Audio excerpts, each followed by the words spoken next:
Essa experiência hoje é sobre reatividade química e também vai servir para explicar alguns tipos de reação química, como reação de deslocamento e reação de oxirredução.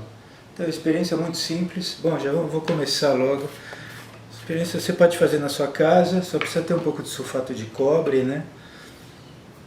Não é muito tóxico, mas tem que tomar cuidado. Eu até botei o óculos de segurança.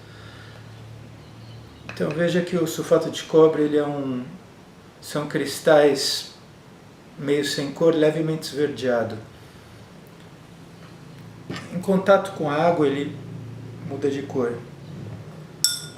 Forma-se uma solução azul. Vou preparar aqui uma outra solução aqui também. Então mais um pouco de sulfato de cobre. Interessante essa mudança de cor, né, pessoal?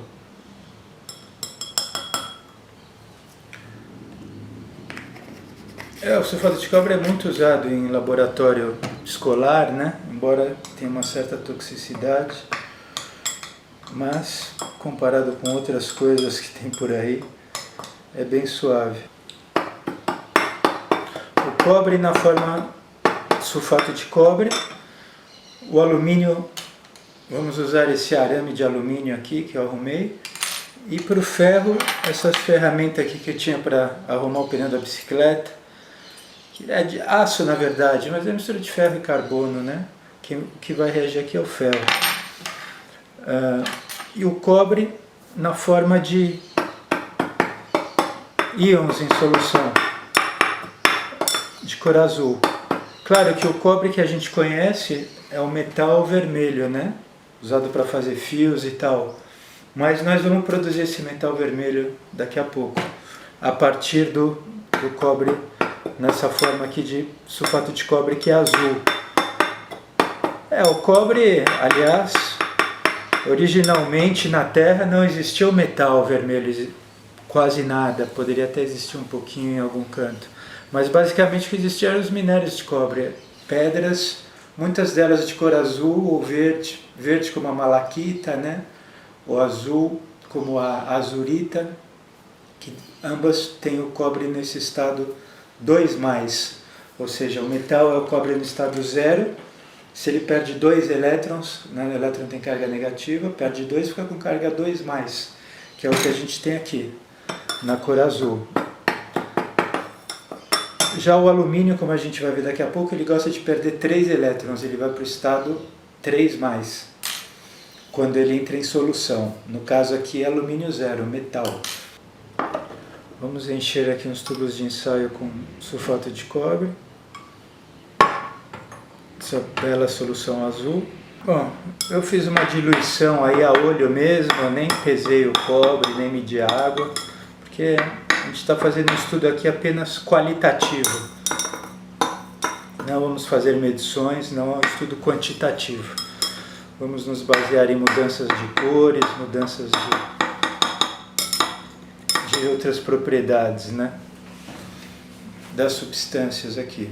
Então, agora vamos começar. Eu vou botar um pouco de palha de aço aqui nesse tubo de ensaio, porque, bom, como eu disse, nós vamos estudar o ferro aqui, mas na palha de aço, a área de superfície é muito maior, por serem esses fiapinhos e tal, então a reação ocorre mais rápido, né, vai ser mais interessante por isso. Mas a gente vai ver a reação ocorrer aqui também.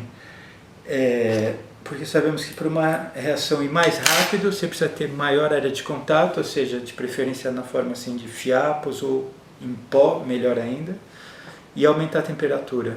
Esses fatores aceleram a reação. No caso aqui a gente não vai mexer com a temperatura, só esse detalhe aqui da área de contato. Bom, já vou colocar um pouco do sulfato de cobre aqui dentro e já vamos começar a reação. Repetindo, estudamos a reatividade do ferro e do cobre. Vamos ver que conclusões que nós poderemos tirar aqui dessas experiências. Vamos deixar um pouquinho aqui para dar tempo de reagir, né? Enquanto isso, eu vou usar esse daqui, eu vou botar a minha ferramenta aqui de tirar o pneu da bicicleta, eu vou botar dentro desse.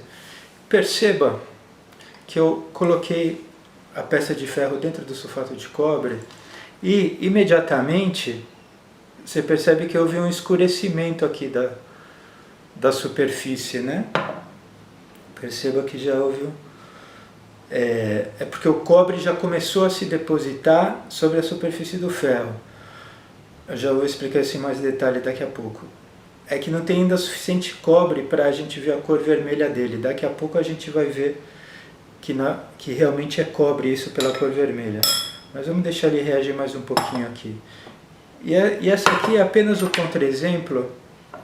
Eu queria mostrar que colocando aqui no becker apenas com água, que não acontece absolutamente nada. Não há aquele escurecimento que a gente viu no caso ali com sulfato de cobre, né? Era só isso que eu... Bom, deixa aqui como contra-exemplo. E a reação aqui, ela vai avançando aos poucos, demora um certo tempo. Veja a diferença, né? Vamos comparar aqui mais uma vez. Perceba que algo está acontecendo nesse pedaço de ferro. Bom, enquanto isso, eu vou inserir também, vou fazer a mesma coisa com o alumínio. Vou colocar esse arame de alumínio dentro do sulfato de cobre. E nesse caso aqui do ferro, nós vimos que imediatamente se formou uma película de metal, aqui vê essa parte escura, sobre a peça de ferro. No caso do alumínio, não se observa absolutamente nada, continua completamente limpo esse arame de alumínio. Não está reagindo com sulfato de cobre, portanto. Vemos aqui também que a nossa reação, veja que está se colocando mais escuro, o metal, cobre segue se depositando sobre o ferro. Antes de eu discutir por que o alumínio não reage com sulfato de cobre, eu vou explicar primeiro o tipo de reação que está acontecendo aí, que é a reação de deslocamento. Enquanto isso, eu vou preparar mais um tubo. Enquanto eu explico, vamos botar mais uma reação aqui para... Só que essa vai ser novamente o sulfato de cobre, só que vai ter uma pequena diferença. Eu vou adicionar um pouco de sal. Isso mesmo, sal de cozinha, cloreto de sódio.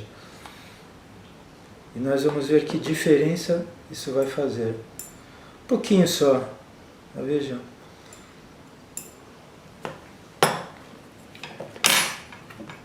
Já dissolveu o suficiente aqui, ó. Agora, bom, esse é o sulfato de cobre puro, até agora não se nota reação nenhuma. Esse é o sulfato de cobre com sal. E agora eu vou colocar o alumínio aqui e veremos o que acontece. Aqui era a palha de aço. Já reagiu bastante, já se tornou vermelha. A solução perdeu a cor. E enquanto a gente espera ver o que acontece aqui e aqui, eu vou explicar a reação que houve, que é a reação de deslocamento. Vejam que claramente se pode ver que há uma reação química aqui, o material se depositando sobre o ferro. Mas vamos esperar mais um pouco. Enquanto isso eu vou explicar como que isso ilustra o princípio da reatividade química. Uma reação tão simples, ou seja, no caso aqui ela já ocorreu, o cobre já se depositou. Então veja aqui, eu vou usar esse modelo molecular para explicar melhor. Aqui nós temos o sulfato de cobre. Isso seria o sulfato e esse é o cobre. Botei azul porque o sulfato de cobre é azul, mas isso aí, átomos não tem cor, né? Claro, isso aqui é só uma representação. Coisas microscópicas, assim, submicroscópicas, né, que você não vê nem com microscópio, não pode ter cor. Tá, então esse aqui é o sulfato. Seria um átomo de enxofre, né, que em inglês é sulfur, por isso que é sulfato, ácido sulfúrico, né, mas o elemento se chama enxofre, com 4 oxigênios. Ele tem a forma de tetraedro, o que a gente estuda em matemática, né, é a pirâmide. Ou seja, você botar ele tem 4 faces, uma aqui horizontal e as 3 faces da pirâmide. É um tetraedro, igual que a molécula de metano, né, que tem um carbono no meio e 4 hidrogênios. Esses ângulos até são conhecidos precisamente. É a configuração que permite que esses 4 átomos fiquem o mais longe possível um do outro. Então, bom, eles estão ligados por ligações covalentes. E tem uma carga total menos 2. E aí, aqui nós temos o cobre com uma carga total mais 2. E eles formam um sal, um composto iônico, porque esse é negativo e esse é positivo, eles se atraem eletricamente, cargas opostas se atraem. Então, vou representar a ligação iônica entre os dois, por meio disso daqui. Então, nós temos aqui o sulfato de cobre. Agora, claro que quando ele está em solução, essa ligação se quebra, né, quando ele se dissolve. Mas está ali os cobres e os sulfatos ali, tudo por perto. Aí o que acontece quando a gente coloca o ferro dentro da solução? O ferro, vou usar esse verde, porque o sulfato de ferro é verde. É um verde clarinho. Bom, então nós temos o sulfato de cobre. Veja a reação de deslocamento. Sulfato de cobre, aí chega o ferro. Estava tudo bem no sulfato de cobre, né? Ali sozinho no becker, mas de repente você botou o ferro. Aí o problema é que o ferro é mais reativo que o cobre, né? Eu tenho a reatividade, existe um ranking de reatividade dos elementos. É uma propriedade muito importante, né? Dos elementos, cada um tem sua reatividade. E existe um ranking, que eu botei o link aí embaixo para a página do meu curso. Vocês podem ver a tabela lá do ranking de reatividade dos elementos. E o fato é que o que nos interessa aqui é que o ferro é mais reativo que o cobre. Ele está mais para cima na tabela. Então o ferro vai lá, chuta o cobre e pega e forma o sulfato. Forma-se então o sulfato de ferro. Ou seja, o cobre foi deslocado pelo ferro. É uma reação de deslocamento. Muito simples a ideia, né? Então se tinha sulfato de cobre, com a presença do ferro, o ferro é mais reativo, ele vem, chuta o cobre e forma o sulfato de ferro.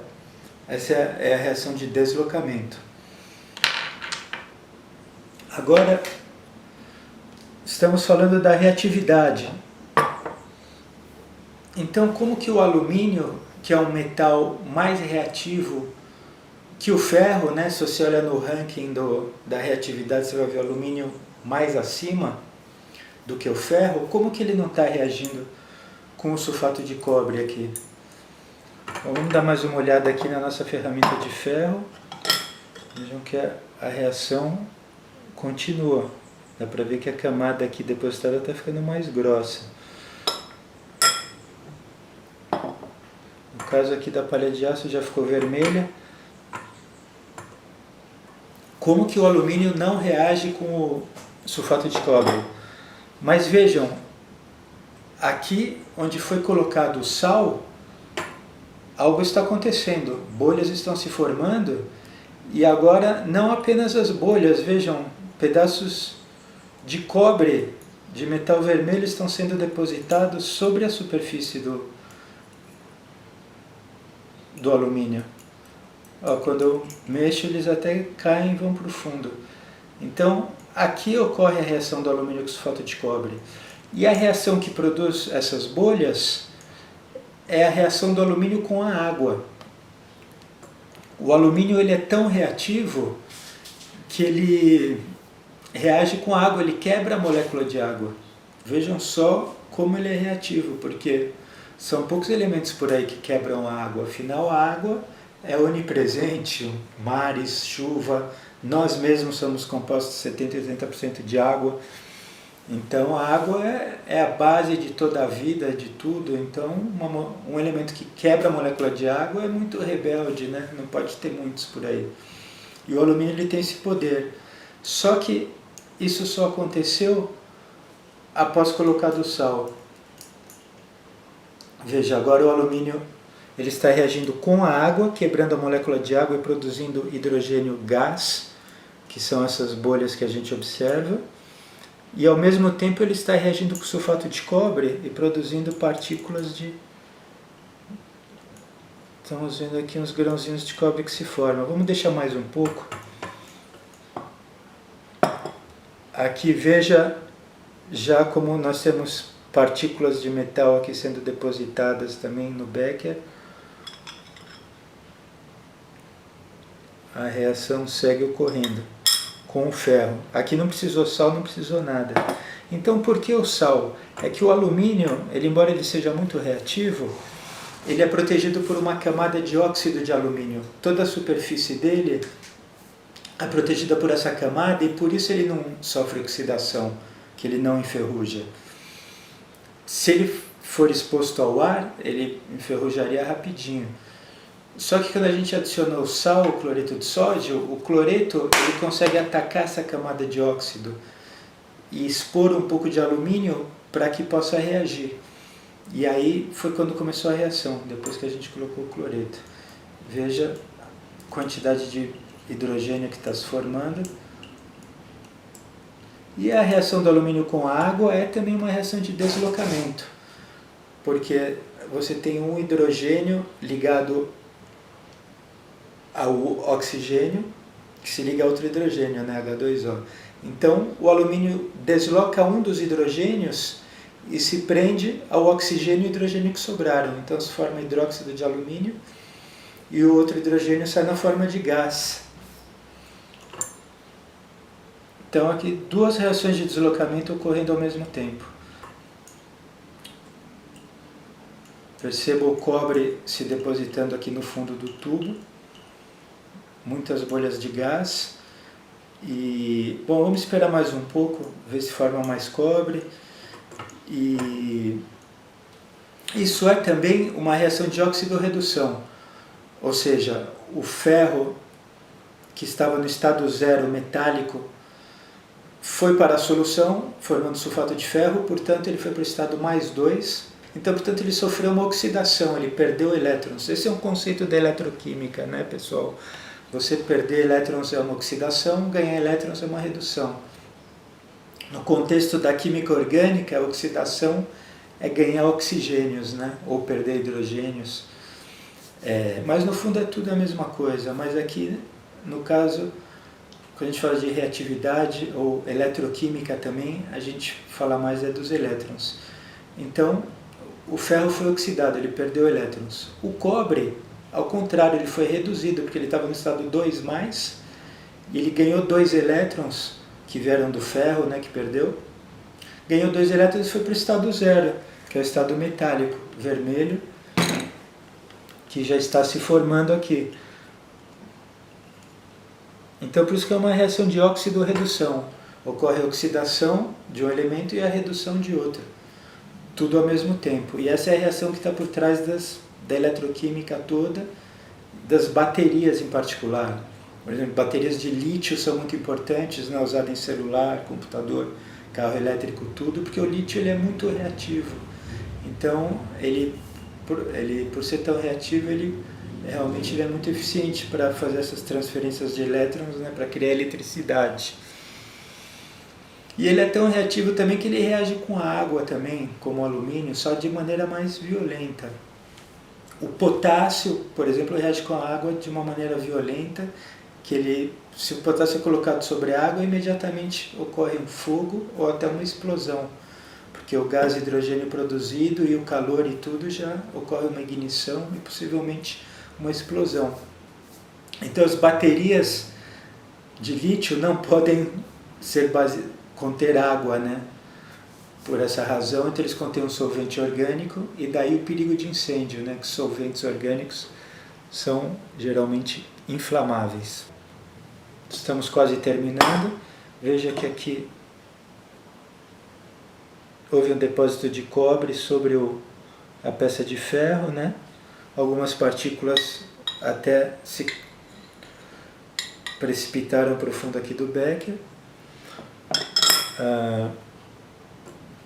No tubo com sulfato de cobre puro não houve reação nenhuma com alumínio, e no tubo onde eu coloquei o sal para remover a camada de óxido, vejam que é uma reação produzindo muito gás hidrogênio e partículas de cobre também. Vejam as partículas de cobre. Mas uma meia horinha você veria tudo vermelho. Eu vou mostrar aqui esses tubos que eu fiz ontem, então já reagiu bastante, né?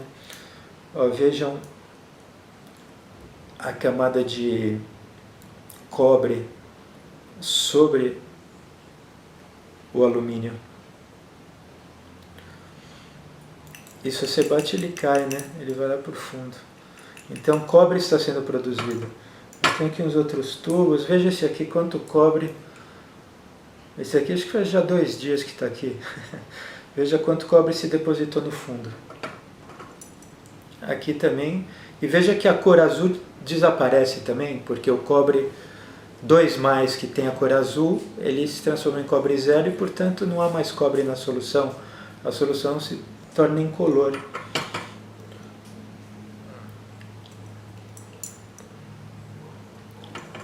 A última coisa que eu queria falar. Aqui o ferro, veja, já se vê os tons de vermelho, né, produzidos. É cobre. É um revestimento de cobre. Em inglês se chama copper plated, uma camada de cobre. Ou, por exemplo, um material que é cromado, em inglês seria chromium plated, ou nickel plated. Você chama esse processo, né, de você depositar uma camada de outro metal, que é feito usando correntes elétricas, né? Geralmente, quando você vai cromar uma peça e tal, um banho de ouro ou de prata, ou seja lá o que for, geralmente você usa eletricidade, porque o que ocorre é exatamente esse processo que você viu aqui. Só que nesse caso particular não precisa aplicar eletricidade, nada ocorre espontaneamente. Agora só para terminar, eu queria fazer um comentário histórico, que a produção de cobre metálico a partir das pedras foi conseguida já no ano 3000 a.C., mais ou menos, e foi uma revolução muito grande, porque foi o primeiro metal que o homem pôde dispor, né? Antes, ele saiu da Idade da Pedra, e o metal tem propriedades muito interessantes, né? Ele é maleável, você pode moldar, amassar, podia fazer panelas, podia fazer um monte de coisa. Bom, especialmente na guerra, né, foi usado escudos e tal. Então a descoberta do metal foi um fato histórico muito importante. O homem saiu da Idade da Pedra e o processo era exatamente esse, era a redução do cobre, ou seja, o cobre no estado 2+, que é como ele se encontra na natureza geralmente, né, nas pedras, foi transformado no cobre no estado 0, vermelho, devido a uma redução. Vejam, cobre. Bom, essa é o nosso que a gente começou agora, né? Então a gente fez isso aqui. Eles faziam de outra maneira. O primeiro processo de redução do cobre foi feito por meio de um aquecimento das pedras com carbono. O carbono provoca a redução do cobre. Então vejam que a transformação de cobre 2+ para cobre zero metálico foi uma das grandes descobertas da humanidade. Depois do cobre, houve a descoberta do bronze, que é basicamente cobre, só que com a adição de alguns elementos que dão mais força para o metal, zinco, estanho e tal, outras coisas também. Aí o bronze é um material muito mais duro que o cobre, então, claro, para a guerra era um progresso muito grande para você fazer escudos e armas ofensivas e tal. Claro que uma civilização que dispunha do bronze podia destruir uma que não. Então a gente vê que desde cedo a tecnologia influenciou muito a história da humanidade, principalmente por causa da guerra, né? E o ferro só foi descoberto muito mais para frente, porque embora o processo seja similar, são as pedras, os minérios de ferro aquecidos com carbono para ele ser reduzido do estado 2 mais para o estado 0, embora o processo seja similar, era muito mais difícil porque exige temperaturas muito mais altas. Então você tinha que assoprar ali, botar oxigênio, inventar alguma coisa. Então por isso demorou muitos séculos mais.